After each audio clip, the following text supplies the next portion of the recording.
ഭാരതേട്ടൻ എന്ന ഒരു സംവിധായകനില്ലെങ്കിൽ ഒരുപക്ഷെ ഞാനും ഇല്ല. എനിക്ക് തോന്നുന്നു ജോൺസൺ ചിലപ്പം സംഗീതം ചെയ്യാൻ താല്പര്യപ്പെട്ട് നടന്നിരുന്നൊരു വ്യക്തിയാണ് ചെറുപ്പത്തിലെ. അതുകൊണ്ട് ജോൺസൺ ചിലപ്പോൾ സംഗീത സംവിധായകനായിരിക്കാം, ഇദ്ദേഹമാണ് ഇൻട്രൊഡ്യൂസ് ചെയ്തെങ്കിലും. പക്ഷെ ഞാൻ എന്ന വ്യക്തി ഭരതേട്ടൻ്റെ നിർബന്ധപ്രകാരം സംഗീത സംവിധാനത്തിലേക്ക് കടന്നു വന്നൊരു വ്യക്തിയാണ്. Ecstasy means not the happiness sometimes. പല പാട്ടുകളും നമ്മൾ വളരെയധികം ഇഷ്ടപ്പെട്ട് താലോലിച്ച് റെക്കോർഡ് ചെയ്ത പാട്ടുകളുണ്ടാവും. പക്ഷേ ആ പാട്ടുകൾ ചിലപ്പോൾ ഫിലിമിലുണ്ടാവും, ചിലപ്പോൾ ഫിലിമിലില്ലെങ്കിലും റേഡിയോയിലൊക്കെ കേൾക്കാൻ സാധ്യതയുണ്ട് CD കൊടുത്തു കഴിഞ്ഞാൽ. പിന്നെ തീരെ ശ്രദ്ധിക്കപ്പെടാണ്ട് പോയ പാട്ടുകൾ. പക്ഷേ എനിക്ക് വളരെ ഫേവറേറ്റ് ആയിട്ടുള്ള സോങ്സ്, അത് ഒരെണ്ണത്തിൻ്റെ പേരൊന്നും പറയാൻ പറ്റില്ല, ഒരുപാട് പാട്ടുകളുണ്ട്. അത്തരം പാട്ടുകൾ കേൾക്കുമ്പോൾ ഇന്ന് അത് കേൾക്കുന്ന സമയത്ത് കേൾവിക്കാർ അതേതാ പാട്ട്, നല്ല ഉഗ്രം പാട്ടാണല്ലോ, അത്രയേ ഉള്ളൂ അതിൻ്റെ ലൈഫ്. അല്ലാണ്ട് അത് മറ്റുള്ളവർ എല്ലാവരും കേട്ട് അതിന് പിന്നീട് ഒരു ഭയങ്കര ഹിറ്റാവുന്ന സാധ്യതകൾ വളരെ ചുരുക്കം ചില പാട്ടുകൾക്കേ ഉള്ളൂ. പക്ഷേ അതല്ലാതെ കുറേ പാട്ടുകളുണ്ട്. ഇത് കേൾക്കുമ്പോൾ നമുക്കൊരു ചെറിയൊരു നൊമ്പരം ഉണ്ടാവാറുണ്ട്. പിന്നെ ആ നൊമ്പരം പിന്നീട് പഴകിയതുകൊണ്ട് അതെന്നെ ബാധിക്കാറില്ല. അതുകൊണ്ട് ഒരു എക്സ്റ്റസിയിലേക്കും പോകാറില്ല. വന്ന് വന്ന് വന്ന് വന്ന് പരിചയമായി, പിന്നെ അതൊരു പരിചയമായി. ചില വേദനകൾ ശരീരത്തിൽ അങ്ങനെയാണല്ലോ. നമുക്കൊരു വേദന തുടങ്ങുന്ന സമയത്ത് ഭയങ്കര ബോധേഡായിരിക്കും. ചിലർക്ക് തലവേദന, ഈ പ്രായമൊക്കെ ആകുമ്പോൾ ചില തലവേദനകൾ, ചില കാലുവഴക്കങ്ങൾ. ഇപ്പം ഞാൻ നടക്കുമ്പോൾ എനിക്ക് ബാക്കിൽ ഒരു ചെറിയ പെയിൻ, കുമ്പിടുമ്പോഴും ഇരിക്കുമ്പോഴും. ആദ്യമൊക്കെ അതൊരു വലിയൊരു ബോധറേഷനായിരുന്നു. പക്ഷേ ഇപ്പം അത് അങ്ങനെ ഒരു പ്രശ്നമില്ല. Got used to it. അത്തരത്തിലുള്ള എക്സ്റ്റസിയേ ഉള്ളൂ. ഇപ്പൊ നമ്മൾ സംസാരിക്കുന്ന ഈ പോയിന്റില് ദേവദൂതർ പാടി പ്രസന്റ്ലി അതിന്റെ ഒരു പുതിയ വേർഷൻ 1 കോടിയിലധികം കാഴ്ചക്കാരുമായിട്ട് മുന്നോട്ട് പോയിക്കൊണ്ടിരിക്കുകയാണ്.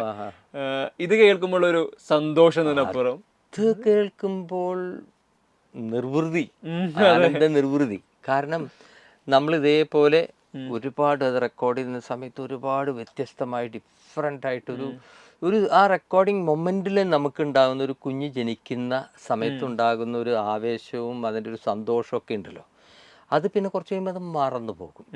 പിന്നെ നമ്മളത് കാലക്രമേണ അതങ്ങോട്ട് നമ്മുടെ ബ്രെയിനിൽ നിന്ന് ടോട്ടലി മറന്നു പോകും. അങ്ങനെ ഇരിക്കുമ്പോൾ ഒരു സുപ്രഭാതത്തിൽ അതിന് വീണ്ടും ഒരു ജന്മം കിട്ടി, അത് വളരെ പൂർവാധികം ശക്തിയോടുകൂടി തിരിച്ചു വരുമ്പോൾ നമുക്ക് കിട്ടുന്ന ഒരു സന്തോഷമുണ്ടല്ലോ. കാരണം നമ്മൾ പുതിയതായിട്ട് അതിന് വേണ്ടിയിട്ട് ഒന്നും നമ്മൾ ബുദ്ധിമുട്ടിയിട്ടില്ല, പണിപ്പെട്ടിട്ടില്ല. അത് നമുക്ക് ഫ്രീ ആയിട്ട് കിട്ടുന്ന ബോണസാണ്. ആ ബോണസ് നമ്മുടെ ഒറിജിനൽ ശമ്പളത്തിനേക്കാൾ കൂടുതലാണ് ഇപ്പം കിട്ടിയത്.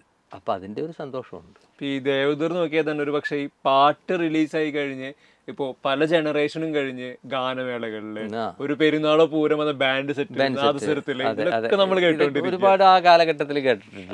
അത്തരം ഒരു വീണ്ടും വീണ്ടും കേൾക്കാൻ തരത്തിൽ ഒരു റീവാച്ചിങ് ക്വാളിറ്റി എന്നൊക്കെ പറയുന്ന പോലെ ഇതിനൊരു എവർഗ്രീൻ ആയി നിർത്താം. ഇപ്പോ ഈ സിനിമ നോക്കി കഴിഞ്ഞാൽ ഇതിലൊരു ഇംഗ്ലീഷ് കൊയറിന്റെ ഒരു സ്റ്റൈല് സാർ ട്രൈ ചെയ്തിട്ടുണ്ട്. അതിൽ തന്നെ പല സ്റ്റൈലിലും മ്യൂസിക് മാറുന്നുണ്ട്. ഇതെല്ലാം ശരിക്കും ഭയങ്കര എക്സ്പെരിമെന്റൽ ആയിരുന്നില്ല എന്ന്? തീർച്ചയായിട്ടും ഭയങ്കര എക്സ്പെരിമെൻ്റലാണ്. കാരണം എന്ന് വെച്ച് കഴിഞ്ഞാൽ അതുവരയ്ക്കും മലയാള പാട്ടിലെ ഒരു റെഗെ എന്ന് പറഞ്ഞ അതൊരു സ്റ്റൈൽ ഓഫ് മ്യൂസിക്കാണ്. ഇപ്പോൾ jazz music, classical music, rock, blues, ഇങ്ങനെ ഒരുപാട് സ്റ്റൈൽ ഓഫ് മ്യൂസിക് ഉണ്ട്. ഇത് കേട്ട് കഴിഞ്ഞാൽ ഇത് റെഗെ ആണെന്ന് ഏതൊരു പൊട്ടനും തിരിച്ചറിയാൻ പറ്റും. അത്രയും ഐഡൻറ്റിക്കലായിട്ട് റെഗെ മലയാള പാട്ടിൽ നമ്മൾ കോർത്തിണക്കി ഉണ്ടാക്കിയതാണ്. അതിനെന്നെ സഹായിച്ചത് എൻ്റെ കൂടെ അന്ന് വർക്ക് ചെയ്ത ഒരു ഗിറ്റാറിസ്റ്റ് ഉണ്ട്, ജോൺ ആൻ്റണി. അതായത് ദ ഗിറ്റാറിസ്റ്റ് മീൻസ് ഗിറ്റാറിന് വേണ്ടി ജനിച്ച ഒരു വ്യക്തിയാണ്. പാവം ഇന്നില്ല. അത്ര വലിയ അദ്ദേഹത്തിന് വളരെ ചെറിയൊരു വട്ടാരത്തിൽ മാത്രമേ അദ്ദേഹത്തിനെ റെക്കഗ്നൈസ് ചെയ്തിട്ടുള്ളൂ. ശരിക്കും പറഞ്ഞാൽ ഇൻ്റർനാഷണൽ സ്റ്റാൻഡേർഡ് വരേണ്ട ഒരു മ്യൂസിഷ്യനാണ്. അദ്ദേഹം നമ്മളോടൊപ്പമില്ല, ജോൺ ആൻ്റണി. അപ്പം അദ്ദേഹമാണ്, ഞാനിത് പാറ്റേൺ നമ്മുടെ മനസ്സിലുണ്ട്, ആ പാറ്റേൺ നമ്മൾ വായ കൊണ്ട് പറഞ്ഞപ്പോൾ അല്ലെങ്കിൽ ഹാർമോണിയത്തിൽ അതിങ്ങനെ ചക്ക് ചക്ക് എന്ന് ഞാൻ വെറുതെ ഇങ്ങനെ കാണിച്ചപ്പോൾ പുള്ളി പറഞ്ഞു ഇത് റെഗെ സ്റ്റൈലാണെന്ന് പറഞ്ഞു. അങ്ങനെയാണെങ്കിൽ അത് റെഗെ സ്റ്റൈൽ പെർഫെക്റ്റായിട്ട് ചെയ്യണമെന്ന് പറഞ്ഞപ്പോൾ പുള്ളിയാണ് അതങ്ങനെ almost it is like that, will make it perfect. അതിന് സഹായമായിട്ട് അതിൻ്റെ കൂടെ ശിവമണി വന്നു. അപ്പോൾ പിന്നെ ശിവമണിയും സംശയിക്കാനില്ല, ശിവമണി ഡ്രംസ് വായിക്കാൻ വന്നു.